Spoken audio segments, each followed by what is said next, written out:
નમસ્કાર, રાધે રાધે.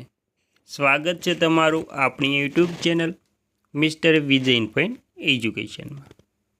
તો મિત્રો, 63 વર્ષ ઉપરના પેન્શનરોના ભાગ્ય ખુલી ગયા, કેમ કે હવે 63 વર્ષ ઉપરના તમામ પેન્શનરોને વધારાના લાભો મફત મળશે અને તેમને જે સહાય જે પેન્શન મળે છે તેમાં પણ સૌથી મોટો વધારો થશે. તેથી તમામ પેન્શનરોમાં એક ખુશીનો માહોલ જોવા મળી રહ્યો છે. તો 63 વર્ષ ઉપરના પેન્શનરોને કયા કયા લાભો મળવાના છે તેની સંપૂર્ણ વાત આજે આપણે આ વિડીયો મારફતે કરવી છે. તેથી વિડીયોને અંત સુધી જોવા નમ્ર વિનંતી. અને તમે આપણી ચેનલમાં નવા હોય તો આપણી ચેનલને સબસ્ક્રાઈબ કરી લેજો, કેમ કે આવી કોઈ પણ નવી અપડેટ આવે તે નોટિફિકેશન સૌથી પહેલાં તમને મળી જાય.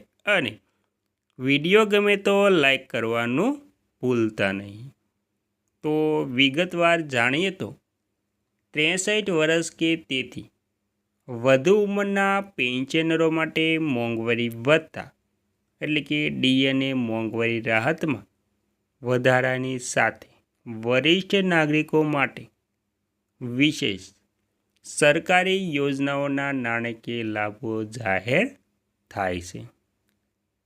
તેમાં પેન્શનરો માટે વય આધારિત વિશેષ લાભો 60 થી 80 વર્ષની વય જૂથના નિવૃત્ત કર્મચારીઓ માટે મોંઘવારી ભથ્થામાં ક્રમિક વધારો થાય છે. સરકાર દ્વારા વરિષ્ઠ નાગરિકોની બચત યોજના અને બેંક વ્યાજ પર વિશેષ પણ વ્યાજ આપવામાં આવે છે. અને ત્યારબાદ તબીબી સહાય અને સ્વાસ્થ્ય વીમામાં સરકારી કર્મચારીઓ અને પેન્શનરો માટે સુધારેલા નિયમ લાગુ કરાયા છે. તેમાં આર્થિક સુરક્ષા અને સરકારી યોજનાઓ, અટલ પેન્શન યોજના અને રાષ્ટ્રીય પેન્શન સિસ્ટમ એનપીએસ અંતર્ગત વૃદ્ધાવસ્થામાં નિશ્ચિત માસિક આવકની ખાતરી મળે છે. અસંગઠિત ક્ષેત્રના વડીલો માટે પ્રધાનમંત્રી શ્રમયોગી માનધન યોજના જેવી આર્થિક ટેકો પણ પૂરો પાડે છે. અને વરિષ્ઠ નાગરિકો માટે આવકવેરા રિટર્ન આઈટીઆર ભરતી વખતે સુલભ નિયમો અને યોગ્ય ફોર્મની પસંદગી પ્રક્રિયા પણ સરળ બની છે.